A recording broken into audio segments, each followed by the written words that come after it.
أثابكم الله. فضيلة الشيخ، يقول السائل: كيف أعلق قلبي بالله وأستأنس به وأتلذذ بوردي القرآني، ولا أخفيكم أني حينما أقرأ أريد أن أنتهي من الورد في أسرع وقت، كيف السبيل أثابكم الله؟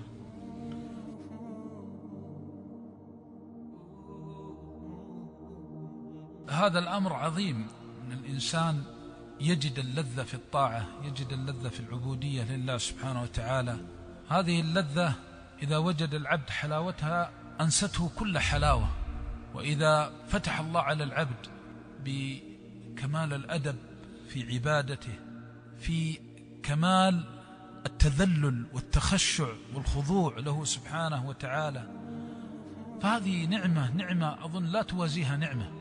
فإذا أعطي في العبادة الكمال فلا أظن أن هناك عطية أعظم من هذه العطية. تأمل نبي الأمة عليه الصلاة والسلام يقول لمعاذ: والله إني لأحبك. فإذا كان نبي الأمة يقسم بالله أنه يحب حبيب الله ولا يحب إلا في الله صلوات الله وسلامه عليه، فإذا به يهديه هدية من محبوب لمحبوب، فنعم الحبيب ونعم المحبوب. يقول له: فلا تدعن، بصيغة التوكيد، كلمات تقولهن دبر كل صلاة: اللهم أعني على ذكرك وشكرك وحسن عبادتك. إذا رزق العبد حسن العبادة انشرح صدره واطمأن قلبه ووجد بركة هذه العبادة. وكثير من البلايا والمصائب والرزايا تحل على العبد بسبب إضاعته لحق الله في عبادته. فإذا استقام أمر العبادة استقامت الدنيا والآخرة للعبد. لكن هذا الأمر يحتاج إلى مجاهدة، هذا الأمر يحتاج إلى صبر، يحتاج إلى تأسي، إلى اقتداء، يحتاج إلى نور يهتدي به الإنسان، ما يأتي بالتشهي ولا بالتمني، ولكن أن يجعل أمامه نورا أنزله الله من فوق 7 سماوات، لا نور سواه وهو نور الوحي. هذا هو الطريق إلى حسن العبادة، وهذا هو الطريق الذي يجعلك إذا قلت الله أكبر قلتها بملء فيك وملء قلبك. وإذا دخلت في الصلاة أنستك لذة الصلاة كل لذة، حتى إنه يبلغ ببعض الناس أنه إذا سلم من الصلاة لا يتذكر ما الذي كان فيه قبله. إذا أعطي كمال العبادة وحسن العبادة اشتغل بالعبادة فنسي ما سواها. اللهم اشغلنا بك عن كل شيء، اللهم اشغلنا بك عن كل شيء حتى تكفينا كل شيء وترضى عنا في كل شيء. نسأل الله أن يستجيب لنا هذه الدعوة، أن يشغلك الله به عن كل شيء، فإذا شغلك به عما سواه كفاك كل شيء عدا. فإذا جاء يقول الله أكبر استقبل القبلة وقال الله أكبر، دخل في أمر غير الأمر الذي كان فيه. الدنيا كلها، أمواله، أولاده، أعداؤه، أصدقاؤه، أحزانه، أفراحه، كلها تذهب عند الله أكبر. يا بلال أرحنا بالصلاة وجعلت قرة عيني في الصلاة، يعني قرة عينه، بمعنى أنه إذا كبر فهذه الساعة التي لا تعدلها ساعة، وهي ساعة القيام والوقوف بين يدي الله جل جلاله. ووالله ما من يوم تؤدي فيه الصلاة كما أمرك الله الفرائض فتغيب عليك شمس ذلك اليوم إلا وجدت من الخيرات والبركات والنفحات في نفسك وأهلك ومالك وولدك من حيث لا تحتسب، ولكن أكثر الناس لا يعلمون. حسن العبادة لا يكون إلا بمعرفة من تعبد، فالعبادة حينما تستشعر من تعبد ثم تستشعر عظمته في أسمائه وصفاته، وكلها موجودة في كتابه سبحانه وتعالى. لكن اقرأ بقلب، اقرأ متدبرا متأملا متفكرا.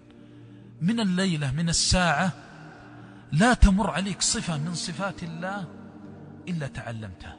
جرب هذا، لا يمر عليك شيء يصف الله به نفسه إلا سألت عن هذه الصفة ودلائلها، لتفني عمرك كله وأنت ما بلغت ذرة من معرفة شيء عن صفة واحدة من صفات الله جل جلاله، وهذا ليس مبالغة، هذه حقيقة.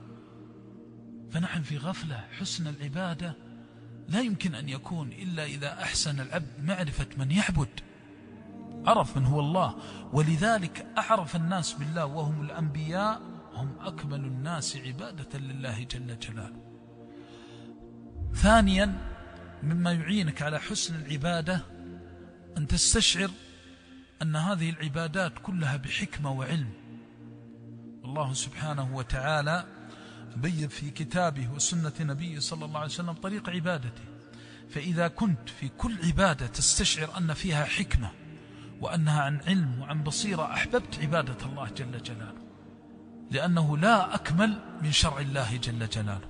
في العبادة، في الأذكار القولية أو في العبادات الفعلية، أن فيه غاية الحكمة، وأنه بعلم وببصيرة من الله جل جلاله، وهو الحكيم العليم الخبير البصير. فإن هذا يدعوك إلى أن تتقن العبادة وأن تؤديها على وجهها. ومما يعين على حسن العبادة صحبة الصالحين والأخيار المتقين، الذين إذا رأوك على ذكر أعانوك، وإذا رأوك على طاعة ثبتوك. أولئك القوم الذين تنتقص نفسك بجوارهم، إن أصبحت سأصبحوا صائمين، وإن أردت أن تغفو رأيتهم قائمين. هؤلاء الذين هم قليلا من الليل ما يهجعون وبالأسحار هم يستغفرون. هؤلاء بإذن الله خير معين لك على حسن عبادة الله. مما يعين أيضا على حسن العبادة ألا يرضى العبد على شيء من حاله.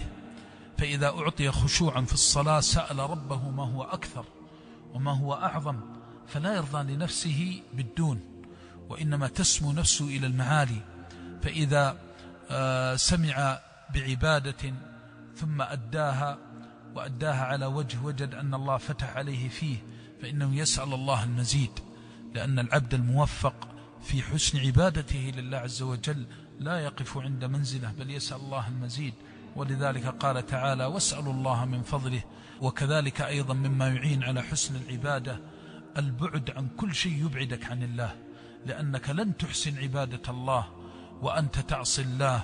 لن تحسن عبادة الله بعقوق الوالدين وقطيعة الأرحام والغيبة والنميمة والسب والشتم وإهانة المسلمين وأكل أموال الناس، فتبرأ إلى الله من كل شيء لا يرضيه حتى تلقى الله بالقلب السليم والقالب المستقيم على طاعته سليما من أعراض المسلمين. فلا يحول بينك وبين الرحمات ما يكون من أذية المؤمنين والمؤمنات، فإن من أعظم العوائق دون الرحمة مظالم الناس.